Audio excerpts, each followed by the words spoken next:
Good morning to all. आज का topic है अपना बहुलवाद। बहुलवाद का एक आधार है दार्शनिक आधार में इसको किस तरह से हम डिफाइन करेंगे तो यह है बहुलवाद वह सिद्धांत है जिसके अकॉर्डिंग समाज में आज्ञा पालन कराने की शक्ति एक ही स्थान पर केंद्रित नहीं होती बल्कि वो अनेक समूहों में बिखर जाती है। ये समूह मनुष्य की अलग प्रकार की आवश्यकताओं को पूरा करने का दावा करते हैं। मतलब कि मनुष्य की जितनी भी आवश्यकताएं होती हैं उन्हें एक व्यक्ति पूरी नहीं करता, एक केंद्र पूरा नहीं करता, बल्कि उनकी आवश्यकताओं की पूर्ति के लिए ये अलग अलग समूहों में वो शक्ति बिखरी हुई होती है। जैसे हमारे भारत की आप सत्ता देखें तो एक जो सेंट्रल गवर्नमेंट है वही सारे काम नहीं करती, बल्कि कुछ अधिकार उन्होंने स्टेट गवर्नमेंट को दे रखे हैं, कुछ सेंट्रल गवर्नमेंट के पास है, फिर उसके बाद स्टेट गवर्नमेंट से डिस्ट्रिक्ट्स के पास पहुंचते हैं अधिकार, डिस्ट्रिक्ट से ब्लॉक के पास, ब्लॉक से ग्राम के पास, ग्राम में ग्राम प्रधान के पास, उनसे भी बहुत जैसे सखियां हैं या फिर राशन का काम कोई और करता है, वितरण का काम कोई और करता है, चिकित्सा का काम कोई और करता है। तो इस तरह से वितरण वितरित होता है। कामों को एक केंद्र के रूप में ना करके उन्हें हर पार्ट को उसकी जिम्मेवारी, उसके कामों की जिम्मेवारी अलग अलग रूप में दी जाती है। तो ये आवश्यकताओं को पूरा करने का दावा करते हैं अलग अलग समूह। तो ये कहा गया है हमारी जो भारत की जो डेमोक्रेसी है, लोकतंत्र है, जो भी हमारी सत्ता है, सत्ता का आधार है वो बहुलवाद पर ही निर्भर करता है। हम इस तरह से भी समझ सकते हैं बहुलवाद को कि जैसे चीन में है, सत्ता एक ही व्यक्ति के हाथ में है और हर पीढ़ी दर पीढ़ी वही एक जो सत्ता है वो अलग नहीं जाती, प्रजातांत्रिक सत्ता नहीं है। और जहाँ भारत में, हमारे भारत में प्रजातांत्रिक सत्ता है, तो ये बहुलवाद का एक उदाहरण भी मान सकते हैं हम इसको, क्योंकि यहाँ पर सत्ता केवल एक व्यक्ति के हाथ में नहीं है, बल्कि और यदि 5 साल में हमें या लोकतंत्र को या प्रजातंत्र को किसी की सरकार, गवर्नेंस, किसी का काम अच्छा नहीं लगता तो हम जो प्रजातंत्र है वो लोकतंत्र को बदल सकता है सॉरी मतलब सरकार को बदल सकते हैं। लोकतंत्र, प्रजातंत्र सरकार को बदल सकता है। ठीक है, तो अलग अलग राइटर्स ने अपने अपने अकॉर्डिंग अपनी अपनी परिभाषाएं दी हैं और समझाया है। मैंने थोड़ा सा ही कुछ कोट करने की कोशिश की है ताकि तुम्हें अच्छे से समझ आ जाए। एक तो उदाहरण ये था हमारी सरकार का। दूसरा कि हमारा एक परिवार होता है, परिवार में मुखिया होता है। पहले क्या था, जो भी निर्णय लेगा परिवार का मुखिया ही लेगा। ठीक है, लेकिन आज जैसे जैसे एजुकेशन बढ़ रही है, जैसे जैसे आधुनिकता बढ़ रही है, नगरीकरण बढ़ रहा है और जैसे जैसे परिवार अलग होते जा रहे हैं, तो उनमें ये क्राइटेरिया भी चेंज हो रहा है कि जो परिवार का एक निर्णय जो था वो केवल एक मुखिया ही लेता था, उसमें भागीदारी परिवार के और भी सदस्यों की होने लगी है। बड़ों की ही नहीं, बच्चों की भी। देखो जैसे शादियां होती हैं तो शादियों में भी आजकल बच्चों को पहले रखा जाता है कि आपको पेरेंट्स देख लेंगे, लेकिन उसके बाद बच्चों से भी पूछेंगे कि आपको पसंद है या नहीं है। अगर बच्चे हाँ करते हैं तभी निर्णय लिया जाता है, अदरवाइज नहीं लिया जाता है। ठीक है, तो हमारा परिवार भी एक बहुलवाद का एक उदाहरण के तौर पर हम लिख सकते हैं या समझा सकते हैं। ठीक है, बहुलवाद एक सिद्धांत और सामान्य ज्ञान दोनों है। एक सिद्धांत के रूप में विचारों और संस्थाओं में बहुलता एक गुण है, इसलिए यह कहा जा सकता है कि बौद्धिक और संस्थागत विकास के उपाय के रूप में इसको एक खारिज किया जा सकता है। केवल एक बुद्धि से, केवल एक संस्था के विकास से केवल नहीं जुड़ता है, बल्कि बहुलतावाद, विचारों में बहुलतावाद को श्रेष्ठता दी गई है, श्रेष्ठतम माना गया है। एक लेबल के रूप में बहुलवाद सांस्कृतिक विविधता और रुचि समूह की राजनीतिक का वर्णन करता है, जो कि अमेरिकी जीवन की विशेषता है। लेकिन वहीं क्या कहते हैं कि केवल लेबल तक ही सीमित नहीं है। बहुलतावाद केवल एक लेबल तक के रूप में ही स्वीकार नहीं किया जाता, बल्कि और भी अंतरों में इसकी प्रतिबद्धता मानी जाती है। अब है बहुलतावाद। बहुलवाद का शाब्दिक अर्थ। शाब्दिक अर्थ क्या है? बहुलवाद लैटिन भाषा के बहुवचन शब्द से निकला है या माना गया है, जिसका अर्थ कई या कई है। जैसे कि एक केंद्र को मानने के लिए, एक केंद्रता बनाने के लिए कई सारी चीज़ों की आवश्यकता होती है कि यदि एक निर्णय लिया जाएगा तो वो सर्वसम्मति से लिया जाएगा। ठीक है, इसका मीनिंग यही निकलता है। इसने पूरे पश्चिम इतिहास में विभिन्न बौद्धिक परंपराओं की केंद्रीय चिंता का गठन किया है। इन सारी चीज़ों को आप देख सकते हैं, बाकी जो मैंने समझाना था इसमें क्लियर हो चुका है वो उसमें। ठीक है, नेक्स्ट पेज आता है हमारा, एक सेकेंड बस, ये है अपने सबसे आशाजनक रूप में बहुलवाद इस प्रकार सहिष्णुता का आधार बनाता है और मानव स्वतंत्रता की ओर से शक्ति और अधिकार की आवश्यक सीमाएं भी बनाता है। बहुलवाद का उदय प्रथम विश्व युद्ध में संप्रभुता के एकलवादी सिद्धांत की प्रतिक्रिया के रूप में हुआ। बहुलवाद का उदय प्रथम विश्व युद्ध मतलब कि 20वीं शताब्दी में संप्रभुता के एकलवादी सिद्धांत की प्रतिक्रिया के रूप में हुआ। इसका तार्किक विचार क्या है? तार्किक विचार है कि चाहे राज्य कितना भी गर्म्यमय या शक्तिशाली संस्था हो, वह समाज की अनेक संस्थाओं में एक है। जैसे यहाँ पर सर्किल में दिखाया गया है राज्य, तो राज्य केवल राज्य नहीं है, केवल राज्य सर्वोपरि नहीं है, बल्कि ये बहुलवाद में बटा हुआ है कि राज्य अकेला कुछ नहीं कर सकता, बल्कि इसमें संस्थाएं, समिति, समुदाय, गणतंत्र, राज्य, धर्म, समाज, क्रियाएं, भाषा, विकास और भी ऐतिहासिक और स्वतंत्रतात्मक और अनेक विविधताएं जो है वो बहुलवाद को जन्म देती हैं, केवल राज्य पर ही डिपेंड नहीं रखती। ठीक है, इसके समर्थक कौन कौन है? इसके जन्मदाता के रूप में गियर के या फिर मैकलैंड, इन दोनों को, गियर और मैकलैंड को बताया गया है। ठीक है, समर्थक बाकी जो समर्थक हैं H.J. Laski, Lindsay, Krabbe, MacIver, Miss Follett, Duguit और बाकर, ये सभी इसके समर्थक हैं। जो इसके संस्थापक हैं, जिन्होंने इस वर्ड को जन्म दिया, जिन्होंने इस वर्ड को यूज़ किया, वो है गियर और मैकलैंड। ठीक है, बाकी Laski, Lindsay, Krabbe, MacIver, Miss Follett, Duguit, Barker, ये सब इसके समर्थक हैं। ठीक है, इसका एक वर्ड या कह लो कि एक कोटेशन बहुत फेमस है मिस फॉलेट की। मिस फॉलेट कहते हैं कि बहुलवाद भविष्यकालीन भविष्यवाणी है। कहीं भी एग्जाम में भी आ सकता है कि बहुलवाद को भविष्यकालीन भविष्यवाणी किसने कहा? तो ये मिस फॉलेट ने कहा। नेक्स्ट पेज पर चलते हैं।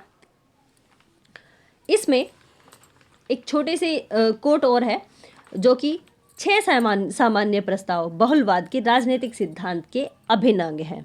ये इसके अभिन्न अंग हैं जो कि बहुलवाद के हैं। वैसे ये टॉपिक राजनीति शास्त्र का है, लेकिन जैसे बीए में इम्प्रूवमेंट करने के लिहाज से इसको सोशियोलॉजी में भी दे दिया गया है। तो इसमें 6 पॉइंट मेन है, मैं रीड कर दे रही हूँ बस। जैसे छोटी सरकारी इकाइयों व्यक्तिगत पूर्ति का आश्वासन दिया जाता है क्योंकि वे अकेले प्रतिनिधि हैं। कैसे? छोटी सरकारी इकाइयों व्यक्तिगत पूर्ति का आश्वासन दिया जाता है। इसकी वीडियो क्वालिटी ख़राब हो जाएगी, जैसे मैं अपलोड करूँगी, आप लोग वीडियो क्वालिटी अपनी अच्छी करके तब इसको स्क्रीनशॉट ले लेना या फिर अपने नोट्स जो भी बनाने हैं वो बना लेना। छोटी सरकारी इकाइयों मतलब ये छोटी छोटी जो इकाइयाँ हैं, अभी मैंने बताया था कि एक व्यवस्था, कोई ऑफिस हो, कोई भी कार्यालय हो या फिर कोई कॉलेज हो, उसकी व्यवस्था छोटी छोटी इकाइयों की व्यक्तिगत पूर्ति का आश्वासन उनको दिया जाता है क्योंकि वे अपने पद के अकेले प्रतिनिधि होता है। कि जो क्लर्क का स्टाफ अपने पद पे अपनी कुर्सी पर अकेला होता है, प्रिंसिपल अपने पद पे अपनी कुर्सी पर अकेला होता है, जो भी प्रोफेसर्स होते हैं वो अपनी अपनी कुर्सियों के लिहाज से वो अकेले होते हैं। तो छोटी छोटी सरकारी इकाइयों की व्यक्तिगत पूर्ति का आश्वासन उनको दिया जाता है। दूसरा पॉइंट है, जब सार्वजनिक एजेंसियों को भौगोलिक रूप में फैलाया जाता है तो सरकारी सत्ता का गैर प्रतिनिधित्वपूर्ण अभ्यास निराश होता है। ठीक है। थर्ड पॉइंट कहता है कि समाज कई तरह के स्वतंत्र धार्मिक, सांस्कृतिक, शैक्षिक, पेशेवर और आर्थिक संघों से बना होता है। कि समाज बहुत सारे छोटे छोटे तत्वों से मिलकर बना होता है। नंबर 4, ये निजी संघ स्वैच्छिक है। निजी संघ जो है वो स्वैच्छिक है, अपनी मर्जी से निर्मित हुए हैं, क्योंकि कोई भी व्यक्ति कभी भी उनमें से किसी एक से पूरी तरह से संबंधित नहीं होता। नेक्स्ट पॉइंट आता है नंबर 5, सार्वजनिक नीति को सभी संघों पर बाध्यकारी के रूप में स्वीकार किया जाता है। बाध्यकारी के सार्वजनिक नीति को सभी संघों पर बाध्यकारी के जो नियम बन गया वो बन गया, उसे सभी को मानना पड़ेगा। जो सरकारी संस्थाएं होती हैं उसमें जैसे पेपर वर्क होता है, लाल फीता स्याही इसी के अंतर्गत आती है कि आपको जो काम दिया गया है वो आपको करना ही है। उनकी अपनी स्वतंत्र बातचीत का ये परिणाम होता है, जो उनकी अपनी स्वतंत्र बातचीत का परिणाम होता है। 6 नंबर है, सार्वजनिक सरकार केवल समूह सहमति के सामान्य भाजक को समझने और कार्य करने के लिए बाध्य है। यहाँ पे के की बजाय को है। सार्वजनिक सरकार केवल समूह सहमति के सामान्य भाजक को समझने और कार्य करने के लिए बाध्य है। ठीक है, जो सार्वजनिक सरकार है वो सर्वसहमति से हमें समझने के और कार्य करने के लिए बाध्य है। फिर कहता है लास्की क्या कहता है, चूंकि समाज का स्वरूप संघीय है, अतः सत्ता का स्वरूप भी संघीय होना चाहिए। ये कोटेशन कई बार मैंने देखी है एग्जाम्स में भी कि लास्की क्या कहता है बहुलवाद के लिए। लास्की कहता है कि समाज का स्वरूप संघीय है, अतः सत्ता का स्वरूप भी संघीय होना चाहिए। अब और विचारक क्या कहते हैं? और विचारक कहते हैं लिंडसे कहते हैं प्रभु सत्ता एवं राज्य का सिद्धांत धराशायी हो चुका है। कि प्रभु सत्ता राज्य के हाथों में केवल नहीं होनी चाहिए, अगर ऐसा होगा तो ये धराशायी हो चुका है। क्रैब कहता है कि प्रभु सत्ता की धारणा को राज्य सिद्धांत से निकाल देना चाहिए। कि जो प्रभु सत्ता वाली धारणा राज्य के अंदर है उसको जो कि स्टेट का एक मुख्य और महत्वपूर्ण विशेषता है या बिंदु है या पॉइंट है या आधार है, तो क्रैब कहता है कि प्रभु सत्ता की धारणा को राज्य से निकाल देना चाहिए। लास्की बोलता है प्रभु सत्ता का सिद्धांत राजनीतिक दर्शन के लिए वैध नहीं है। प्रभु सत्ता होगी तो हम राजनीतिक दर्शन ठीक से नहीं कर पाएंगे, बल्कि राजनीति शास्त्र के लिए यह स्थायी रूप से लाभदायक होगा। ठीक है, स्थायी रूप से लाभदायक है लेकिन वैध नहीं है। प्रभु सत्ता का सिद्धांत जो है वो राजनीति शास्त्र के लिए वैध नहीं है, बल्कि राजनीति शास्त्र के लिए यह स्थायी रूप से लाभदायक है। अब आता है बहुलवादियों की मान्यताएं। राज्य और समाज पर्यायवाची नहीं है। राज्य समाज का एक समुदाय है। राज्य जो है वो समाज का ही एक समुदाय है, अतः संप्रभुता केवल राज्य में निहित नहीं होनी चाहिए, बल्कि अन्य समुदायों में भी सहभागिता होनी चाहिए। जैसा कि मैंने पहले एक समझाया था यहाँ पर कि जो बहुलवाद बनता है और बहुलवाद से इन सब से मिलकर एक एरो मुझे राज्य की तरफ भी लगा देना चाहिए था। यहाँ से एरो बहुलवाद और इनसे सबसे होता हुआ एरो राज्य की साइड लगता तो ज़्यादा अच्छा था ये ग्राफ। कि इन सारी चीज़ों से मिलकर राज्य बनता है, तो केवल राज्य को ही केवल फैसला लेने का अधिकार नहीं होना चाहिए, बल्कि बहुलवाद से निर्णय लेने की जो क्षमताएं हैं या फिर उनसे भी सलाह लेनी चाहिए। कि कोई भी काम हो रहा है तो वो सर्वसम्मति से होना चाहिए, ये कहा गया। अब आते हैं बहुलवाद की विशेषताएं। बहुलवाद की कुछ विशेषताएं हैं कि जैसे राज्य की भूमिका का महत्व विशेष होता है। इसमें बहुलवाद में राज्य की भूमिका का महत्व विशेष होता है। राज्य को सर्वोपरि मानने से इनकार करता है, लेकिन इसका महत्व बहुत ज़्यादा होता है बहुलवाद में। दूसरा है समाज में अन्य संस्थाओं की भूमिका पर केंद्रितता। यह है कि केवल राज्य इंपॉर्टेंट नहीं है, बल्कि समाज की सारी इकाइयां जो है वो केंद्र में रहनी चाहिए। कि सबको सर्वसम्मति से पूछना चाहिए या उनका भी डिसीजन पूछना चाहिए कि वो क्या चाहते हैं, उनकी भी इच्छाओं को जानना चाहिए। विविध शक्ति केंद्रों की आवश्यकता, अलग अलग तरह के, अलग अलग प्रकार के जो शक्ति केंद्र होते हैं, चाहे चिकित्सा का क्षेत्र हो, चाहे वैज्ञानिक क्षेत्र हो, चाहे कृषि का क्षेत्र हो, जो सारे विविध शक्तियों के केंद्र हैं उनकी भी आवश्यकता होती है। केवल राज्य ही सर्वोच्च नहीं है, मैंने पहले भी बताया कि केवल राज्य ही सर्वोच्च नहीं है, बल्कि जितने भी क्षेत्र हैं आसपास अपने, चाहे गांव हो, चाहे शहर हो, चाहे जनपद हो, चाहे डिस्ट्रिक्ट हो, चाहे मजिस्ट्रेट हो, मतलब छोटी से छोटी इकाई जो है वो इम्पोर्टेंट है। सभी संस्थाओं का इसमें महत्व होता है बहुलवाद में। नेक्स्ट आता है राज्य को सहचर्यों का सहचर्य, समाजों का समाज और समुदायों का समुदाय भी सभी मानते हैं। इनसे बहुलवाद क्लियर होता है। ये पेज था लास्ट का। राज्य को सहचर्यों का सहचर्य, समाजों का समाज और समुदायों का समुदाय सभी राइटर्स मानते हैं। तो एक छोटा सा टॉपिक था तुम्हारा ये बहुलवाद का। इनफैक्ट ये कहे कि राजनीतिक बहुलवाद का, तो गलत नहीं होगा। राजनीतिक बहुलतावाद ज़्यादा अच्छा नाम है इसके लिए, बिसाइड्स इसके कि बहुलवाद इसलिए कह दिया गया क्योंकि इसको सोशियोलॉजी में दे दिया गया, नहीं तो ये राजनीतिक बहुलवाद है। ठीक है, तो मैं समझती हूँ आप सभी को बहुलवाद समझ आ गया हो। अगर नहीं आया तो कोई भी दोबारा से पूछ लेना, जो भी समझ में नहीं आया हो इसमें। ठीक है, मिलते हैं नेक्स्ट क्लास में। Okay, bye.